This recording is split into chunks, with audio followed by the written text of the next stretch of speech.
तेरा तुझको सौंपती हूँ, तेरा तुझको सौंपती हूँ, मैं निशानी आपकी, सारी दुनिया है दीवानी, कौन है जिस पर नहीं है, कौन है जिस पर नहीं है।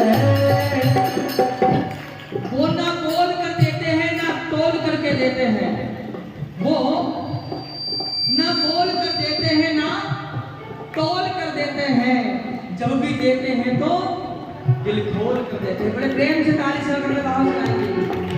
सारी दुनिया है दीवानी, राधा रानी आपकी, सारी दुनिया है दीवानी, राधा रानी आपकी। वो कौन है जिस पर नहीं है, कौन है जिस पर नहीं है, मेहरबानी आपकी,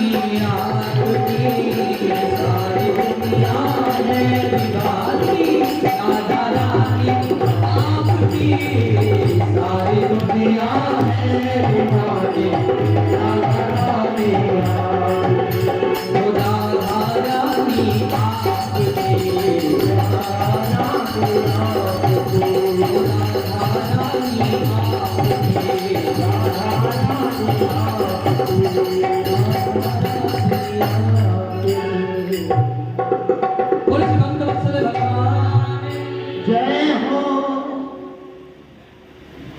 भगवान श्री कृष्ण ने कहा भैया आपको जितनी संपत्ति चाहिए वो आप हमारे राजकोष से लेकर के जाइए, ये मणि हमको दे दीजिए। लेकिन सतराज महाराज ने मना कर दिया। बोले कृष्ण ये मणि हमारी संपत्ति है, हमारी धरोहर है, हमारी इच्छा है तो देवे, नहीं तो नहीं देवे। भगवान ने कहा ये बात भी ठीक है भैया, भैया आपकी संपत्ति है, आपकी वस्तु है, आप बोले ना तो। अब एक दिन की बात है, प्रसेदम भयम आरुह्य, प्रसेन महाराज उस मणि को गले में धारण किए और वन के लिए प्रस्थान कर गए। जैसे ही वन में गए, अब परिणाम कहा, परिणाम ये रहा महाराज कि एक शेर ने प्रसेन का वध कर दिया और उस शेर के पंजे में ये मणि फंस गई।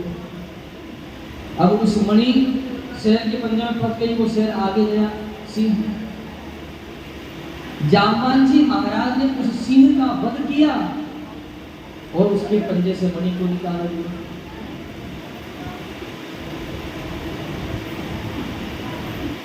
और मणि निकाल कर लेकर आए, अपनी पुत्री जाम्बवती को मणि प्रदान कर दी। अब जाम्बवती उस मणि से खेल रही है। एक दिन की बात है, सत्राजित ने अपनी पत्नी से कहा, जिसने यहाँ पुरुष वर्ग विराजमान है बहुत ध्यान से सुनेगा। एक दिन की बात है कि सत्राजित ने अपनी पत्नी से कहा, देखो देवी मैं आपको एक बात बताऊं, बात बहुत गुप्त है पर तुम किसी को बताना नहीं। पत्नी ने भी कहा चिंता ना करो, आप निश्चिंत होकर के हमसे कहो, हम ये बात किसी को नहीं बताएंगे।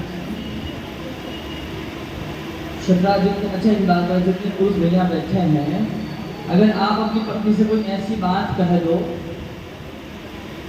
अच्छा उनसे ना पूछो, लेकिन माताओं से पूछ लो, है उनकी तो संख्या कम है, 7 लोगों को पूछते हैं। मगर पहले हमारी वोट कम है, हमारा सरकार गिर जाएगी हमारी। जितनी माता यहाँ बैठे आप ही बता दीजिए, नहीं करते हैं। आपके पति महाराज शाम को आकर के आपसे कोई ऐसी बात पहले देख लेना, बैठे तो नहीं गड़बड़ हो जाएगी आपको।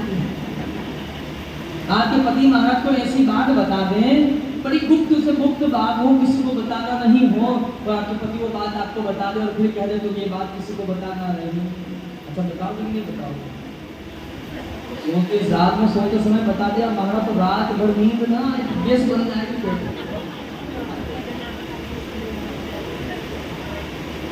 ये देखिएगा भैया, जो बता रहे हो तो सतर्क हो जाइएगा थोड़े बहुत। माता है सोच रहे महाराज 2-4 बातें तो बताते थे, वही उन्होंने आज खत्म करवा दिया। कोई शास्त्र कहता है कि चाहे भाई कितना बेरी हो, उसे भेद छुपाना थोड़ा जोर से बोलना चाहिए। और पत्नी कितनी प्यारी हो, उसे भेद बताना। इन्हीं से हाँ करवा लो भैया, मैं गड़बड़ करते हो तो सतर्क हो जाइएगा। हाँ, ये मैं नहीं कह रहा हूँ, आप ही कह रहे हो भैया, मेरे को तो पता नहीं, आप छुपा के रखते हो तो बता दो। और आगे आगे वर्णन है कि चाहे बेटा कितना प्यारा हो, उसे ना चाहिए। और बेटी कितनी प्यारी हो, उसे घर घर घुमाना। वो जिस भजन में राम का नाम ना हो, उस भजन को भाई जिसमें भगवान का नाम नहीं हो उसको गाकर के खाना खा टाइम बर्बाद करने से क्या फायदा। सतराजित ने अपनी पत्नी से कह दिया तुम ये बात किसी को बताना नहीं, ये बात अभी पक्की नहीं है। बोले कौन सी बात? बोले एक दिन कृष्ण ने हमसे मणि मांगी थी, हमने मणि देने से मना कर दिया। और कृष्ण बहुत हठी है, जो प्राप्त करने की सोच लेता है उसे प्राप्त कर लेता है। मुझे लगता है मेरे भाई का वध करके कृष्ण ने वो मणि प्राप्त कर ली है, लेकिन ये बात तुम किसी को बताना नहीं। देखिए इसमें माता का कोई दोष नहीं है। जब 5 पांडव महाभारत युद्ध संग्राम जीत गए तो 5 पांडव माता कुंती के कथन अनुसार पिंडदान कर रहे थे सभी के नाम से, जो जो उसमें प्राणांत हुए। सबके पिंडदान हो गए तो माता कुंती ने कहा युधिष्ठिर से कि बेटा सबके पिंडदान हो गए? बोले हाँ।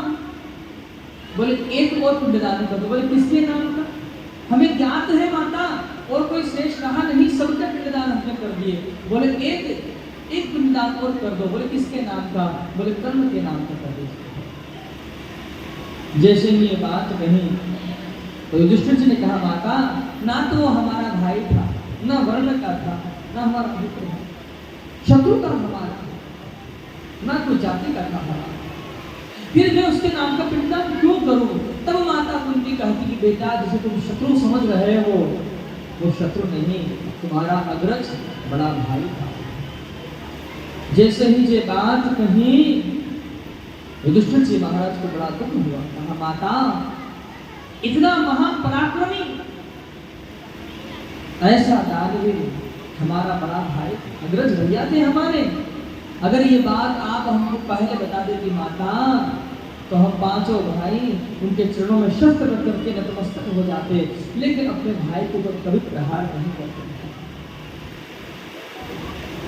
अपने ही भाई के हाथों से हमने अपने हाथों को खून से रंगा है और इस राज्य का हम सुख भोगे, क्या लाभ है इस राज्य का हमें? तब धर्मराज युधिष्ठिर जी महाराज कहते माता आपने कितनी गुप्त से गुप्त बात हमसे छुपाई है। आज से मैं समस्त नारी जाति को श्राप देता हूँ कि उनके मन में कोई गुप्त से गुप्त बात टिकेगी ही नहीं। खूब बताइएगा आपको शास्त्र संग की बात है, प्रेम से बोलेंगे बोलो राम। यहां से आगे प्रसंग है कि शतराजित की पत्नी ने अपनी दासियों से ये बात कही, 1 से 2, 2 से 10, 10 से 100 पूरी द्वारिका में चर्चा चल गई। माता रुक्मिणी की दासियों ने माता रुक्मिणी से कहा और माता रुक्मिणी गोविंद के चरणों की सेवा कर रही थी। तो सेवा करते करते माता रुक्मिणी ने गोविंद से कहा, क्यों कृष्ण, एक मणि के लोभ में आपने प्रसेन का वध कर दिया? भगवान श्री कृष्ण ने कहा, आपसे ये बात कौन ने कही है? बोले, हमसे तो छोड़ो महाराज, पूरी द्वारिका में आपके इन्हीं बातों के चर्चे हैं। भगवान श्री कृष्ण ने देखा ये बात सुनी तो उन्हें लगा कि हमारा तो कलंक लगा है जी जीवन में। ध्यान दीजिएगा,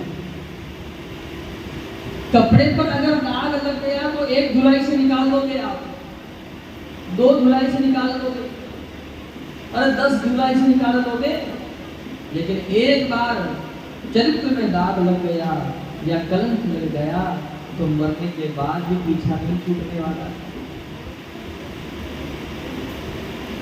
रावण प्रकांड विद्वान था, ज्ञानी था, लेकिन कलंक लगा है उसके चरित्र में, माता जानकी का हरण किया है। भले ही उसकी धारणा ये रही हो कि मैं अपने वंश का उद्धार करवा दूं प्रभु के द्वारा, लेकिन कलंक तो लगा है भाई। आज तक आप और हम दशहरे के दिन रावण के पुतले को जला रहे हैं अपने जीवन में। राम और रावण में ज्यादा भेद नहीं है। राशि देखा जाए तो एक ही राशि है, रावण तो राम, कंस की और कृष्ण की एक ही राशि है, लेकिन भेद इतना ही है कि जिसने अपने जीवन में मर्यादा स्थापित कर दी है वही भगवान श्री राम है, और जिसने अपने जीवन में मर्यादा को तोड़ दिया, जिसने अपने जीवन में अधर्म का पथ अपना लिया है, वही तो अपने जीवन में रावण है। अपने जीवन में अच्छा चरित्र होना चाहिए। अपना चरित्र जानते हो कैसा होता है? चरित्र होता है एक शीशे के समान, कांच होता है ना, उस कांच के समान चरित्र होता है। शीशे को आप कितना संभाल के रखते हो, और जब एक बार छूट जाता है तो शीशा तो वही होता है, लेकिन टुकड़े कितने हजार हो जाते हैं। ठीक इसी प्रकार से प्यारे अपना जीवन भी उस शीशे के समान है, जितना संभाल के रखोगे उतना अच्छा। और जिस दिन छूट जाएगा उस दिन टूट जाएगा, और टूट गया तो लोग ऐसे उंगलियों से दिखाएंगे। चरित्र ऐसा होना चाहिए कि जो सामने मिले वो हाथ जोड़ कर खड़ा हो जाए, आइए, ऐसा ना हो ऐसे उंगलियों से दिखाए। जीवन अच्छा होना चाहिए। भगवान श्री कृष्ण पधारे अपने गुरु जी के पास में, गुरु जी को जाकर के जन्म कुंडली दिखाई तो गुरु जी ने कह दिया कि बेटा आपको तो कलंक लगा है, अब उस कलंक का निवारण करने के लिए भगवान श्री कृष्ण पधारे। जहां वन में प्रसेन बना हुआ है वहां से आगे सिंह के पदचिन्ह है, और जहां सिंह बना हुआ है वहां से आगे जाम्बान जी के पदचिन्ह है। और उन पदचिन्हों के सहारे सहारे आगे पहुंचे तो मार्ग पहुंच गया एक गुफा में, जहां पर एक भालू की कन्या उस मणि से भेज रही थी। जैसे ही उसने कृष्ण को देखा तो वो रोने लगी। अब उसके पिताजी आ गए, क्या नाम था उनका? जाम्बवान जी महाराज। ये वही जाम्बवान जी महाराज है जो राम जी के साथ लंका गए थे। जाम्बवान जी महाराज आए और जाम्बवान जी महाराज का और भगवान श्री कृष्ण का युद्ध छिड़ गया। तो 16 दिवस तक युद्ध चला है जी। परीक्षित ने प्रश्न कर दिया, गुरु जी जाम्बवान जी महाराज भगवान को पहचान नहीं पा रहे थे क्या? रामा अवतार में तो जाम्बवान जी ने बड़ी सेवा की है राम जी की, और वही राम आज शाम बनकर के आए तो युद्ध कर रहे हैं। सुखदेव बाबा मुस्कुराए और कहते हैं कि राजा, जब प्रभु राम जी अयोध्या पधारे हैं, राम लंका को जीत करके अयोध्या आए, तो अयोध्या में सब बड़े प्रसन्न हैं। जो आ रहे सबको भगवान कुछ न कुछ उपहार दे रहे हैं, जो मांग रहे सो दे रहे हैं। जाम्बवान जी महाराज मुंह लटकाए बैठे। राम जी का बाबा कहा बात है, बड़े उदास लग रहे हो। अरे हम राजा बन गए, इस बात की खुशी नहीं है का? जाम्बवान जी ने कहा, प्रभु बहुत ज्यादा खुश हैं हम, आप राजा बन गए हैं। लेकिन दुख केवल एक ही बात का है हमको। बोले क्या? प्रभु आपका और रावण का युद्ध होगा ये सब जानते थे, और आपको विजयश्री प्राप्त होगी ये भी जानते थे, लेकिन नाथ हमने जो विचार किया कि रावण की सबसे ज्यादा सेना का संहार हम करेंगे, लेकिन जैसे हम वहां गए तो हमसे तो किसने युद्ध ही नहीं किया। तो क्यों? बोले सबने ये सोच कर के युद्ध नहीं किया कि बूढ़े बाबा से क्या लड़ना जी,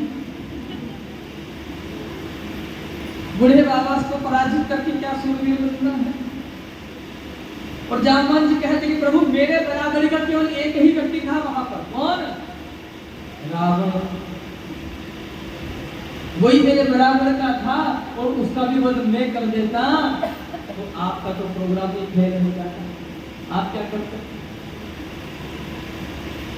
शंकर श्री तुलसीदास जी महाराज बड़ा सुंदर प्रसंग सुनाता हूं।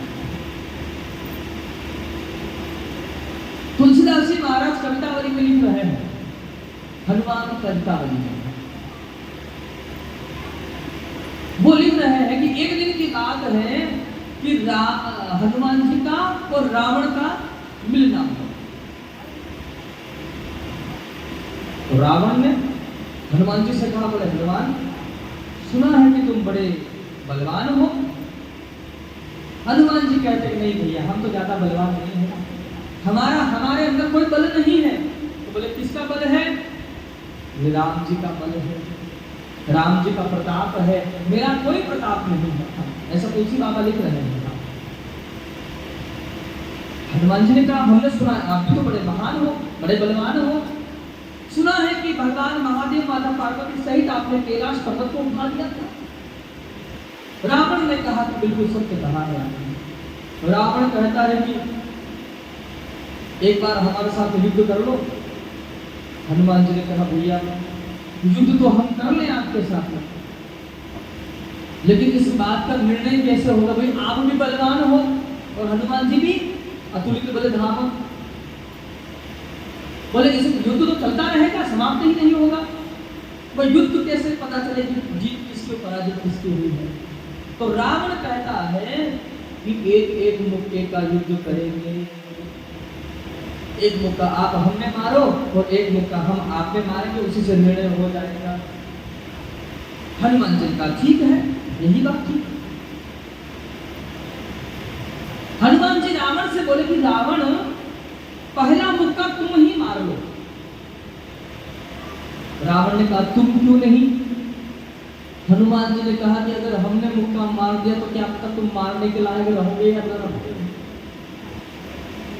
रावण ने जैसे ये बात सुनी तो तुलसीदास लिख रहे कवितावली में कि रावण को बड़ा क्रोध आया, हमको ललकारता है मानव।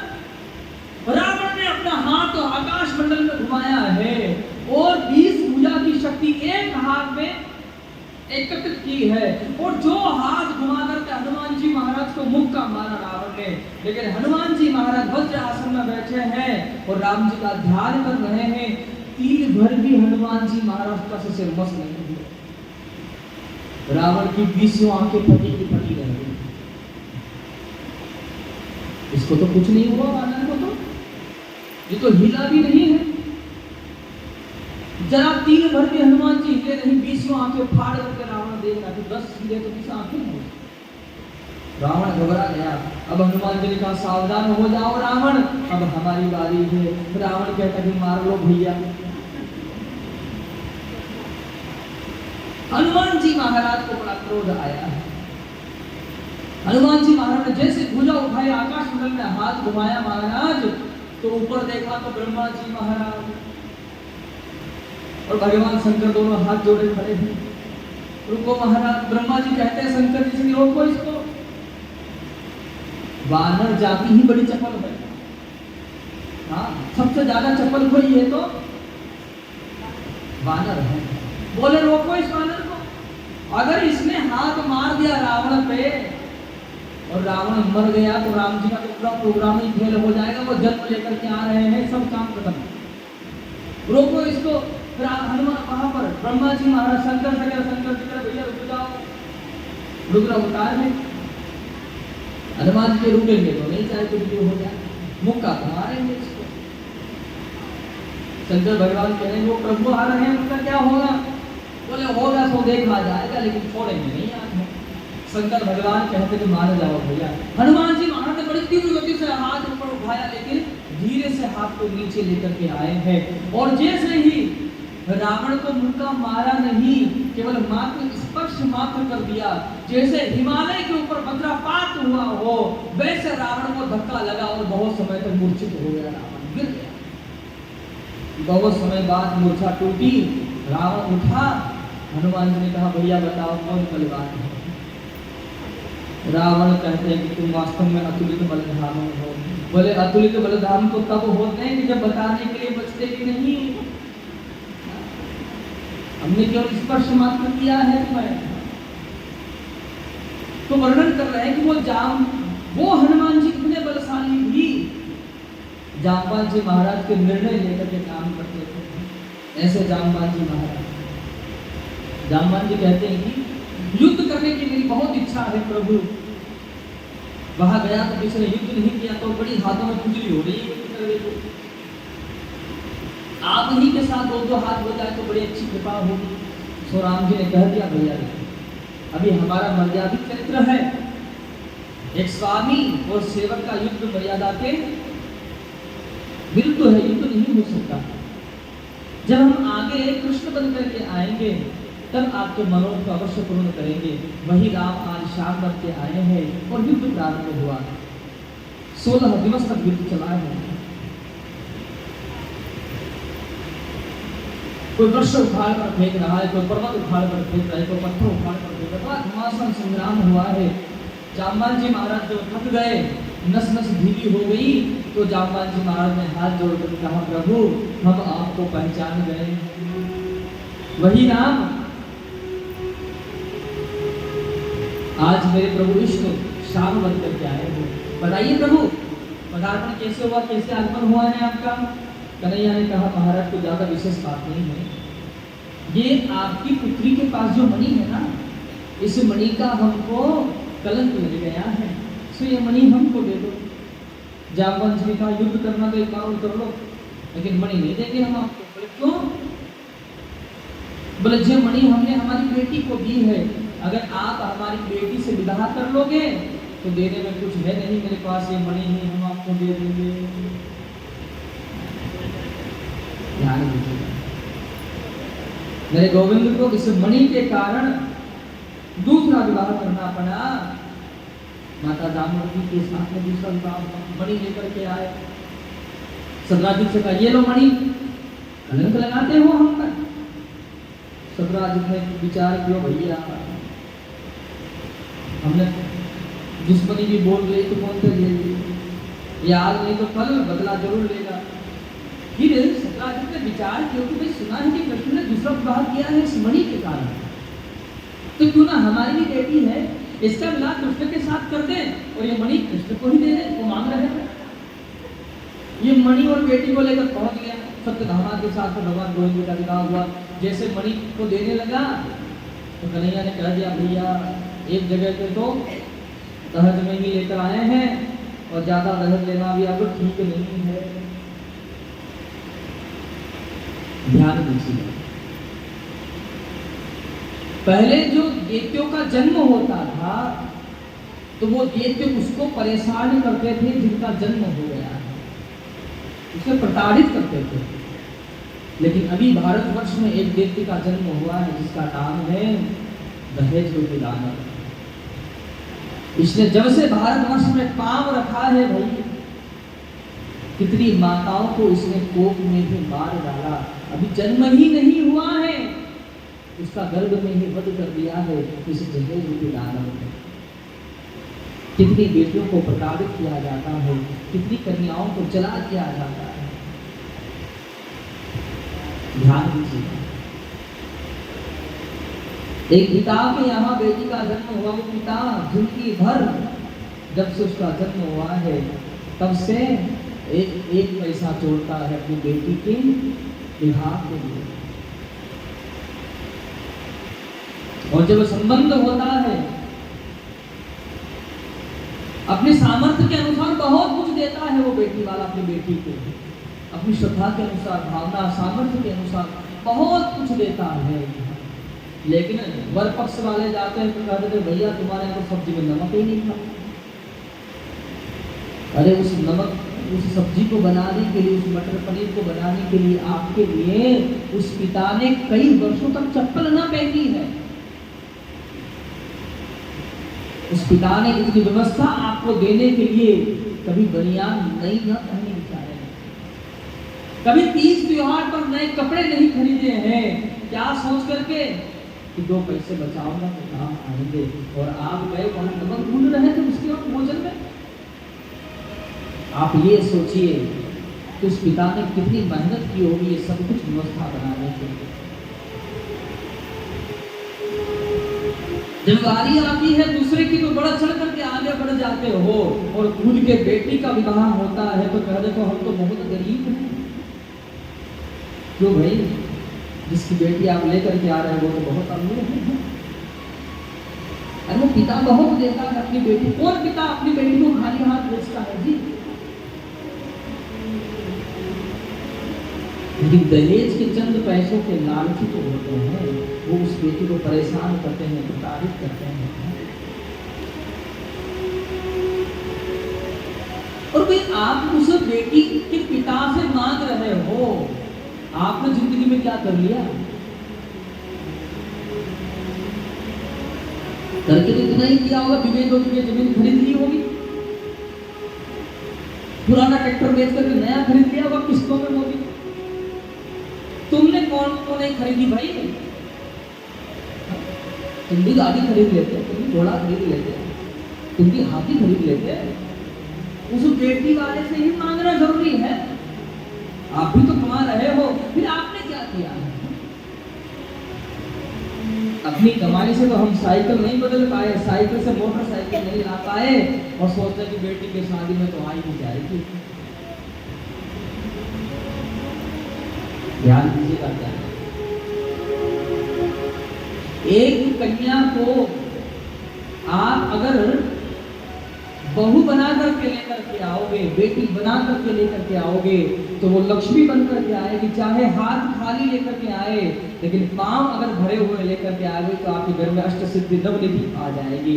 और अगर आपने बहू लाने का प्रयास नहीं किया है, आपने बेटी लाने का प्रयास नहीं किया है, और आपने अगर धन के साथ कन्या को लाने का प्रयास किया है, तो फिर वो बहू नहीं हो सकती है, वो बेटी नहीं हो सकती है। वो फिर मन तो क्या हो जाएगी, आएगी तब तो वो लक्ष्मी बन के रहेंगी साल 2 बार, और फिर काली बनने में टाइम नहीं लगेगा उसको। अब जब आप प्रेम नहीं दे सकते हो तो वो प्रेम कहाँ से लुटाएगी, दुलार कहाँ से लुटाएगी आपके ऊपर? आप अपने जीवन में इस बात का संकल्प लें, कभी अपने मुख से मांगे नहीं। इसी दुख के कारण कितने पिता अपनी बेटियों को गर्भ में ही नाश कर देते हैं। और ध्यान दीजिएगा, पुत्र आपके घर में जन्म लिया है तो वो आपके भाग्य पर निर्भर करता है। आपके यहाँ पुत्र जन्म लिया है, आपकी संपत्ति पर उसका अधिकार है, लेकिन अगर आपके यहाँ बेटी का जन्म हुआ है तो वो अपना भाग्य स्वयं लेकर के आती है। एक कवि ने बड़ा सुंदर भाव लिखा है, वो बेटी लेकर के आसी अपनो भाग, न मारो इसे बड़ भागी वो मात पिता जो करे कन्यादान, वो के बराबर पुण्य न कोई बोले वेद पुराण, कन्या कुलवा देवेगी दो तार। आपका पुत्र अगर सुपुत्र हुआ तो केवल एक ही कुल का नाम रोशन करेगा, और कुपुत्र हो गया तो थोड़ा बहुत आपने खिलाया होगा उसमें ही। और अगर कन्या सुपुत्री निकल गई है आपकी, कन्या कुलवा देवेगी तो तार, न मारो इसे ओट में। अपने जीवन में अच्छा संकल्प लो। और हम कहते हैं, दीवारों पर लिखे रहता है, बड़ी बड़ी बातें लिख देते हैं लोग, बेटी बचाओ, देश बचाओ, बेटी पढ़ाओ, बेटी बचाओ। देखिएगा, ये 4 बातें या 4 शब्द केवल मंदिरों की दीवारें पर लिख देने से, घर की दीवारों पर लिख देने से नहीं होता है। मैंने पहले भी कहा है कि हम सब चाहते हैं कि गौ माता का वध होना बंद हो जाए। वो बंद तब होगा कि जब आप गौ माता की सेवा करोगे। हम जोर जोर से नारे लगाते हैं, चीखते हैं, चिल्लाते हैं, दीवारों पर सब जगह लिख देते हैं कि बेटी पढ़ाओ, बेटी बचाओ, बेटी पढ़ाओ, बेटी बचाओ। और हमारे यहाँ पता चलता है कि गर्भ में कन्या आई है तो उसका गर्भ में ही नाश कर देते हैं।